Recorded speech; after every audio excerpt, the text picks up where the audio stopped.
জেনপাসে যে ANM GNM 2025-এর form fill up কিন্তু এখনো পর্যন্ত এবছরের জন্য শুরু হয়নি। তো এটা একটা ভীষণই খারাপ জিনিস, খারাপ দিক, কারণ প্রতি বছর এতদিনে ফর্ম ফিল আপ শেষ হয়ে যায় দুটো এক্সামের জন্যই, কিন্তু এবছরে এখনো পর্যন্ত কোনো পরীক্ষার জন্য ফর্ম ফিল আপ শুরু হয়নি। তার জন্য তোমাদের মনে একটা ডাউট সৃষ্টি হয়েছে, প্রচুর স্টুডেন্ট আমাদেরকে মেসেজ করছো যে পরীক্ষা কি তাহলে এবছর হবে না, এবছর কি ফর্ম ফিল আপ হবে না, তাহলে আমরা এক বছর ধরে যে পড়লাম আমাদের ভবিষ্যৎ কী হবে, আমরা কি করব।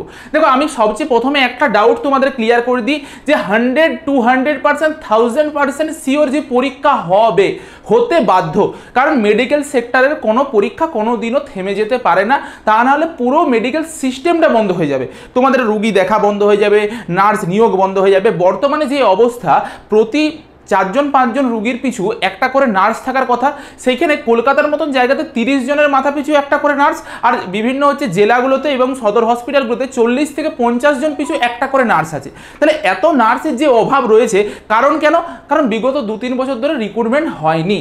এরপরে এই রিক্রুটমেন্টগুলো হয়নি কারণ এই সরকারের ঢিলামি পুরোটাই, কারণ তোমরা দেখতেই পাচ্ছ এত জিনিস ঘটছে।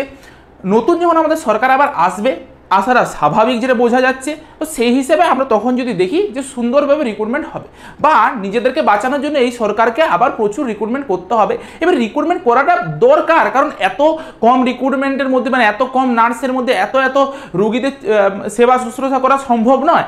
দরকার, খামতি আছে, সেটা সবাই বুঝতে পারছে। যারা পাস আউট হয়ে আছে তারাও নিশ্চিন্তে আছে, যে জানে যে তোমার নিশ্চয় মানে হবেই আর কি, রিক্রুটমেন্ট আজকে না হলেও কালকে শুরু হবে। তো সেগুলো প্রসেসিংয়ে চলার জন্য তোমাদের আবার কি ফর্ম ফিল আপও চলবে। কারণ তুমি ধরো আজকে একদিন, মানে 2 বছর ধরে শুধুমাত্র নার্সিং চলছে এটা তো নয়, নার্সিংটা চলে আসছে বছরের পর বছর ধরে। কিছু নার্স আছে যারা এবছর 60 বছরের পা দেবে, তারা সব রিটায়ার্ড হবে। তাহলে সেরকম সেই রিটায়ারমেন্টের পদগুলোকে আমাকে ফিল আপ করতে হবে। নতুন এত হসপিটাল তৈরি হচ্ছে, এত নার্সিং হোম তৈরি হচ্ছে, সেগুলো কোথায় যাবে? তাদের জন্য নার্স দরকার। তো সেই বিষয়ে তোমরা নিঃসন্দেহে থাকো, নার্সিং পরীক্ষা হবে, এটুকু গ্যারেন্টি।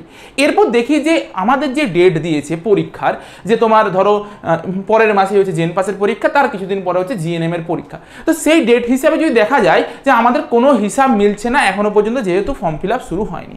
আমরা যদি বিগত কয়েক বছরের ডেটা দেখি, দেখতে পাবো 2022 সালে একটা ঘটনা ঘটেছিল। কি ঘটেছিল? যে 4/1 থেকে 18/1 পর্যন্ত ফর্ম ফিল আপ চলেছিল, কিন্তু তারপরের দুটো বছর যদি যায়, 2023 সাল আর তারপরের বছর 2024 সালে, দেখতে পাবো 22/3 থেকে 22/4 পর্যন্ত ফর্ম ফিল আপ চলেছিল, আর তার আগের বছর 10/1 থেকে 31/1 পর্যন্ত ফর্ম ফিল আপ চলেছিল। দেখো, যত দিন যাচ্ছে তত হচ্ছে কি, প্রথমে 2022 সালে কতদিন সময় দিয়েছিল? মাত্র আমাদেরকে তোমার 12 দিনের 14 দিনের মতন সময় দেওয়া হয়েছিল, ঠিক আছে?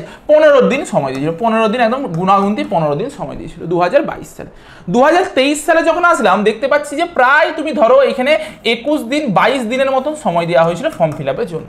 2024 সালে যদি দেখা যায়, 2024 সালে 22 থেকে 22/4, মানে প্রায় এক মাস মানে কি, প্রায় 31 দিনের মতন সময় দেওয়া হয়েছিল ফর্ম ফিল আপের জন্য। কেন এই সময়টা বেশি দেওয়া হয়, সেটার পিছনে একটা কারণ আছে। তোমরা যদি এএনএম জিএনএম এর ফর্ম ফিল আপটা একটু দেখবে, তখন দেখতে পাবে 17/1 থেকে 17/2 2023 সালে দেওয়া হয়েছিল, 24/2 পর্যন্ত। দেখো, 17/1 থেকে 24/2, এক মাসেরও বেশি সময় দেওয়া হয়েছিল। আচ্ছা, তুমি যদি 2024 সালেও দেখো, 21/3 থেকে 24/4, এক মাসের বেশি সময় দেওয়া হয়েছিল। আচ্ছা, কেন জেনপাসে কম সময় দেওয়া হচ্ছে, এএনএম জিএনএম এ বেশি সময় দেওয়া হচ্ছে? কেন? কারণ দুটো পরীক্ষার যে পরীক্ষার্থী পরীক্ষা দেবে, তার সংখ্যাটা আলাদা আলাদা। জেনপাসের যারা পরীক্ষা দেবে, সেটার সংখ্যাটা ধরে নাও 50 থেকে 60 হাজারের মধ্যে সীমিত, কিন্তু এএনএম জিএনএম যে পরীক্ষার ফর্ম ফিল আপ হয়, সেটা 1.5 লাখের মতন ফর্ম ফিল আপ পরীক্ষার্থী ফর্ম ফিল আপ করে। তার জন্য এতজনের যে ফর্ম ফিল আপ হবে, তার জন্য একটা সময়সীমা বেশি দেওয়া হয়, যে তার মধ্যে মোটামুটি যতজনের ফর্ম ফিল আপ করার কথা ফর্ম ফিল আপ করে দেবে। কারণ ধরো অনেক স্টুডেন্ট একসাথে ফর্ম ফিল আপ করতে গেলে সার্ভার ক্র্যাশ হবে, কোনো সময় লাইন থাকবে না, মানে সার্ভার উড়ে যাবে, ফর্ম ফিল আপ করতে পারবে না, বিভিন্ন মাল্টিপল রিজন হতে পারে। কোনো এরিয়াতে, যেমন তোমরা জানো যে মুর্শিদাবাদে কি আছে, এখন হচ্ছে একটা মানে দাঙ্গার মধ্যে চলছে, একটা বিশৃঙ্খলার সৃষ্টি হয়েছে, সেখানে নেটওয়ার্ক পরিষেবা নেই। তাহলে এই মুহূর্তে যদি একটা ফর্ম ফিল আপ শুরু করে দেওয়া হয়, মুর্শিদাবাদের নিকটবর্তী এরিয়ার মানুষরা বা ছেলেমেয়েরা জানতে পারবে না যে ফর্ম ফিল আপ হচ্ছে। যদিও আগের বছরে এই সেম সিচুয়েশনটা ঘটেছিল, বিগত 2-3 বছর ধরে মুর্শিদাবাদে হামেশাই এই জিনিসটা হয়ে থাকছে। তো তারা কিন্তু একটা জিনিসের মারফত খবর পেয়ে যেত, কিন্তু আগের বছর ঘটনাটা একটু অন্য সময় ঘটেছিল। ফর্ম ফিল আপ হয়ে গিয়েছিল, কাউন্সিলিংয়ের পূর্বে এই ঘটনাটা ঘটেছিল মুর্শিদাবাদে, যে পুরো শাটডাউন করে দিয়েছিল, কোনো নেটওয়ার্ক পরিষেবা থাকেনি। তখন গভর্নমেন্ট থেকে SMS পাঠানো হয়েছিল সকলের মোবাইলে যে তোমাদের কাউন্সিলিং এত তারিখ থেকে শুরু হবে, তোমরা তার মধ্যে কাউন্সিলিংটা প্রক্রিয়াটা কমপ্লিট করবে। কিন্তু এবছর ঘটনাটা একটু আলাদা। আগের বছর SMS পাঠাতে পেরেছিল কারণ তাদের কাছে একটা ডেটা ছিল যে এতগুলো স্টুডেন্ট এই স্টুডেন্টগুলো আমার ফর্ম ফিল আপ করেছে, কিন্তু এবছর তো সেই ডেটাটাই নেই যে কারা ফর্ম ফিল আপ করেছে, তার জন্য ডিলে হচ্ছে। এবারে এই যে ডিলেটা হওয়ার জন্য আমাদের পরীক্ষার উপর কি ইম্প্যাক্ট পড়বে সেটাও আবার বুঝতে হবে। দেখো আমরা দেখতে পাচ্ছি যত দিন গেছে জেনপাস ইউজির পরীক্ষায় তুমি যদি 2022 সালের কথা বলো, 2022 সালে 15 দিন সময় দেওয়া হয়েছিল, 2023 সালে 22 দিন সময় দেওয়া হয়েছিল, 2024 সালে 31 দিন সময় দেওয়া হয়েছিল। মানে আগের বছরে 31 দিন সময় দেওয়া ছিল, আর আগের বছর পরীক্ষার্থী সবচেয়ে বেশি ছিল। মানে আমরা ধরতে পারি যে 30 দিন মিনিমাম আমাদেরকে ফর্ম ফিল আপের জন্য গভর্নমেন্ট সময় দিচ্ছে। এরপর এটাও পসিবিলিটিস আছে, মানে গভর্নমেন্ট এটাও করে দেখিয়েছে যে 15 দিনের মধ্যে ফর্ম ফিল আপ করেও পরীক্ষা করে দিয়েছে 2022 সালে। 2022 সালে যদি আমরা একটু দেখতে যাই যে যেই 15 দিন সময়টা আমাদেরকে দিয়েছিল, সেই 15 দিনের মানে মাসটা কি ছিল, সেটা মাসটা ছিল 1 মাস, জানুয়ারি মাস। পরীক্ষা কবে হয়েছিল? পরীক্ষা হয়েছিল 15/5, মানে 4 মাস আগে ফর্ম ফিল আপ হয়েছিল। এটাই স্বাভাবিক। বিগত তার আগের বছরগুলো যদি তুমি ঘেটে দেখো এরকমই হয়ে এসছে, জানুয়ারি মাস, ডিসেম্বর, জানুয়ারি মাসে ফর্ম ফিল আপ হয়ে যেত। তুমি 2023 সালে যদি যাও তখনও দেখতে পাবে যে 10/1 থেকে 31/1 পর্যন্ত ফর্ম ফিল আপ হয়েছিল, জানুয়ারি মাসে ফর্ম ফিল আপ হয়ে যাচ্ছিল। 2024 সালে যদি তুমি যাও একটা চেঞ্জ এসেছিল, 3 মাসে 4 মাসে ফর্ম ফিল আপ হয়েছিল, মানে মার্চ এপ্রিল মাসে ফর্ম ফিল আপ হয়েছিল। দেখো এপ্রিল মাসের 22 তারিখে আগের বছরেও ফর্ম ফিল আপ শেষ হয়ে গিয়েছিল, তার ফলে পরীক্ষা হয়েছিল 30/6। জিনিসটা বুঝবে, আগের বছর এপ্রিল মাসের 22 তারিখে ফর্ম ফিল আপ হয়ে যাওয়ার পরেও পরীক্ষা হয়েছিল 30/6, মানে আরও 2 মাস পর পরীক্ষা হয়েছিল। এবছর সেম ডেটই চলে এসছে, 20 এপ্রিল ধরো চলে এলো, মানে তোমার 19 এপ্রিল আজকে 20 এপ্রিল চলে এলো, এখনো পর্যন্ত ফর্ম ফিল আপ শুরু হয়নি। আমি ধরলাম যে যদি এই সপ্তাহেও এই উইকেও যদি ফর্ম ফিল আপ শুরু হয়, এই ফর্ম ফিল আপটাও শেষ হতে মিনিমাম 30 ডেজ সময় নেবে। কিন্তু আমি ধরে নিলাম যে এবছর গভর্নমেন্টের কিছু ভুল হয়েছে, 30 দিন সময় দেবে না, 20 দিন সময় দেবে। ঠিক আছে, 20 ডেজ সময় দিল, কারণ আমরা আগেও দেখেছি 20-22 দিনের মধ্যেও ফর্ম ফিল আপ পসিবল হয়েছে ফর্ম ফিল আপ করা, 2023 সালে যে ঘটনাটা ঘটেছে। ঠিক আছে, আমি মেনে নিলাম যে 20 দিন ফর্ম ফিল আপ হলো, কিন্তু আজকের দিনের পরে যদি 20 দিন যাওয়া যায় তাহলে দেখা যাবে যে তুমি কোথায় পৌঁছাচ্ছ, তুমি তোমার মে মাসের 10 তারিখ 15 তারিখ নাগাদ গিয়ে পরে পৌঁছাবে। তাহলে মে মাসের 15 তারিখ থেকে আমাদের পরীক্ষার যে জেনপাসের পরীক্ষার ডেট দিয়েছে সেটা আর 10 দিন মাত্র পড়ে থাকবে, যার মধ্যে কোনোদিনই অ্যাডমিট কার্ড পাবলিশ করে পরে পরীক্ষা নেওয়া পসিবল নয়। কারণ পরীক্ষার ফর্ম ফিল আপের পরেও একটা নতুন পিরিয়ড চলে যেটাকে বলা হয় কারেকশন পিরিয়ড। দেখো ফর্ম ফিল আপ শেষ হয়েছিল 22 তারিখে, আবার 24 তারিখ থেকে 26 তারিখ পর্যন্ত কারেকশন পিরিয়ড চলে। প্রতি বছর দেখতে পাবো দ্বিতীয় একটা কারেকশন পিরিয়ড চলছে। 31 তারিখে ফর্ম ফিল আপ শেষ হয়েছে, 2 তারিখ থেকে 4 তারিখ পর্যন্ত কারেকশন পিরিয়ড হয়েছে। আবার 27 তারিখে ফর্ম ফিল আপ হয়েছে, 24 তারিখে ফর্ম ফিল আপ শেষ হয়েছে, 27 তারিখ থেকে 1 তারিখ পর্যন্ত চলেছে কারেকশন পিরিয়ড। প্রতিটার জন্য এএনএম জিএনএম এ কারেকশন পিরিয়ডের সময়টা একটু বেশি দেওয়া হয়। কেন আমি আবারও বললাম, কারণ পরীক্ষার্থীর সংখ্যাটা বেশি। অর্থাৎ আমরা বুঝতে পারছি যে কোনোভাবেই আর যেই ডেটগুলো দেওয়া হয়েছিল জেনপাস ইউজির জন্য যে এই ডেটে পরীক্ষা হবে, সেই ডেটে পরীক্ষা হতে পারে না, ওই ডেটে পরীক্ষা করা কোনোভাবেই সম্ভব নয়। কারণ এত কিছু প্রসেসিংয়ের মধ্যে যেতে গেলে তুমি মিনিমাম 20 দিন সময় দিয়ে পরে তোমার তারপরে আবার কারেকশন পিরিয়ড এনে পরে এত অ্যাডমিট কার্ডকে সবকে চেক করে পরে অ্যাডমিট কার্ড পাবলিশ করতে আরও মিনিমাম 1 মাস সময় লাগবে।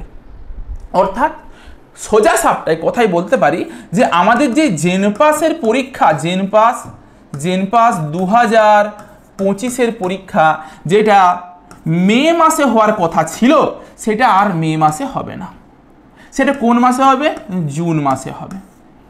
এরপর এটাও পসিবিলিটিস আছে যে যে পরিমাণ লেটটা করেছে গভর্নমেন্ট, যে পরিমাণ দেরি করেছে, জুন মাস ছাড়িয়ে জুলাই মাসেও হতে পারে পরীক্ষা।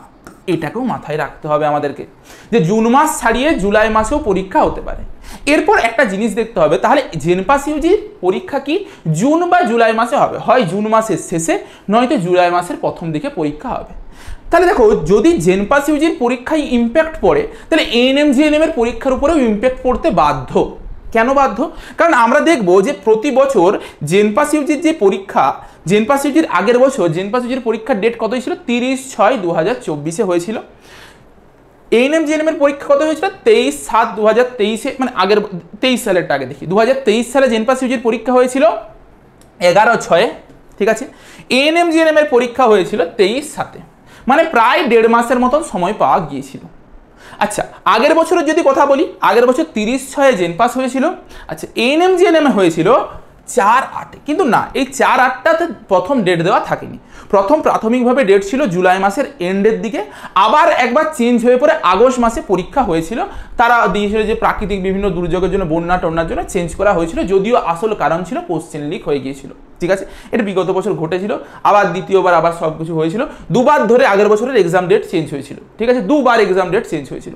তো এইটা বাদ দাও, কিন্তু আমরা একটা জিনিস দেখতে পাচ্ছি যে জেনপাস আর এএনএম জিএনএম এর পরীক্ষার মধ্যে 1 মাসের মতন গ্যাপ থাকছে, ঠিক আছে। 1 মাস গ্যাপ যদি তুমি নাও দাও, মিনিমাম তোমাকে 20 দিনের গ্যাপ দিচ্ছেই।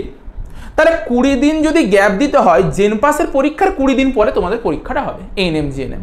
তাহলে জেনপাসের পরীক্ষা মে মাসে হওয়ার কথা ছিল, সেটা চেঞ্জ হয়ে কোথায় হলো জুন মাসে।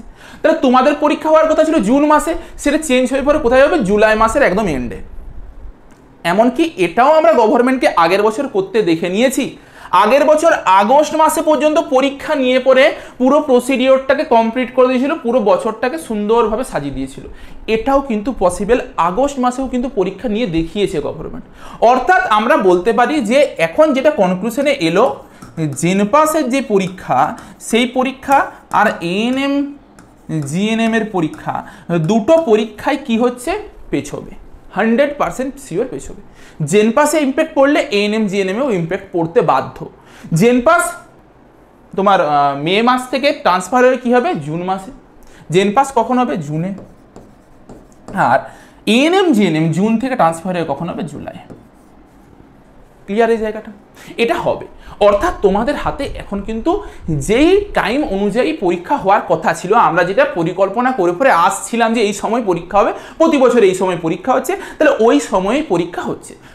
মাঝে একটা কি করলো গভর্নমেন্ট, একটা প্যানিক করে দিল স্টুডেন্টদেরকে, বেশি কিছু করেনি। তোমাদের হাতে এখনো পর্যন্ত যথেষ্ট সময় রয়েছে। নিজের যে উইক পয়েন্টগুলো সেগুলোকে আগে ডিসকভার করো। উইক পয়েন্ট কীভাবে ডিসকভার করবে? তোমাকে মক টেস্ট দিতে হবে প্রচুর পরিমাণে। তুমি যদি মক টেস্ট দিতে চাও আমাদের সঙ্গে কন্ট্যাক্ট করো। আমাদের মক টেস্ট চলছে, জেনপাস ইউজি এএনএম জিএনএম দুটোরই মক টেস্ট চলছে।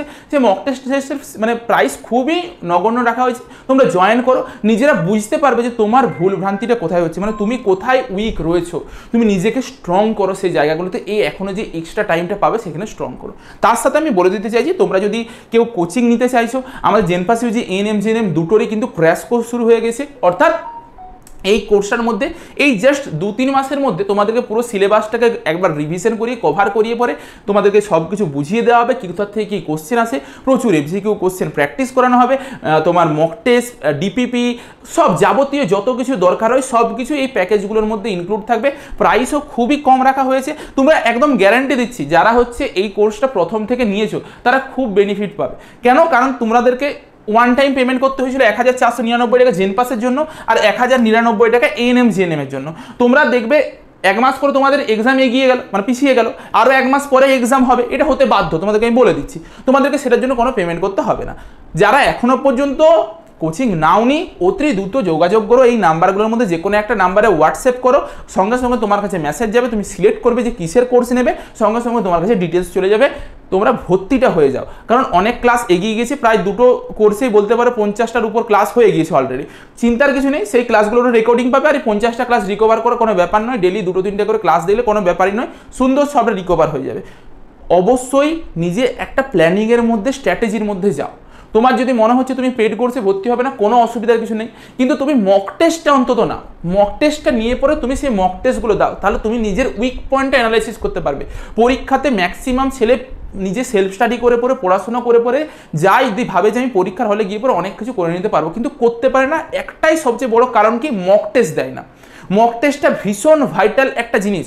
মক টেস্ট যদি তুমি না দিয়েছো তুমি কিচ্ছু করতে পারবে না। তুমি যতই সারা বছর ধরে পড়াশোনা করে নাও, তুমি মক টেস্ট যদি না দাও তুমি কোনোভাবেই ভালো রেজাল্ট করতে পারো না। তাহলে অবশ্যই যারা আমাদের অলরেডি পেড কোর্সে রয়েছে, প্রায় 8,500-এর উপর স্টুডেন্ট পড়ছে। উদুম তো ভর্তি হয়নি, এত স্টুডেন্ট পড়ছে, নিশ্চয়ই কোনো কারণ আছে, নিশ্চয়ই ভালো কিছু ফিডব্যাক পাচ্ছে, তোমরাও পাবে। বিশ্বাসটা রাখো, অবশ্যই জয়েনটা যদি তোমার সামর্থ্য থাকে তো জয়েন হও, নয়তো সংগ্রাম ব্যাচ বা আমাদের লক্ষ্যভেদ ব্যাচগুলো চলছে ইউটিউবে আমরা ফ্রিতে দিচ্ছি, সেগুলোকে ফলো করবে। ঠিক আছে, ধীরে ধীরে ক্লাসগুলো ধীরে ধীরে আসবে, আরও লাইভ ক্লাস হবে, আরও ভিডিও আপলোড হবে, সেগুলোকে ফলো করো। তাহলে আজকে বোঝা গেল জিনিসটা, আমাদের পরীক্ষার ডেট চেঞ্জ হচ্ছে, পরীক্ষার ডেট চেঞ্জ হয়ে পরে জেনপাস হবে জুন মাসে আর এএনএম জিএনএম হবে জুলাই মাসে। ঠিক আছে, আজকের মতন তাহলে ভিডিওটা এই পর্যন্তই, দেখা হচ্ছে একটা নতুন ভিডিওতে।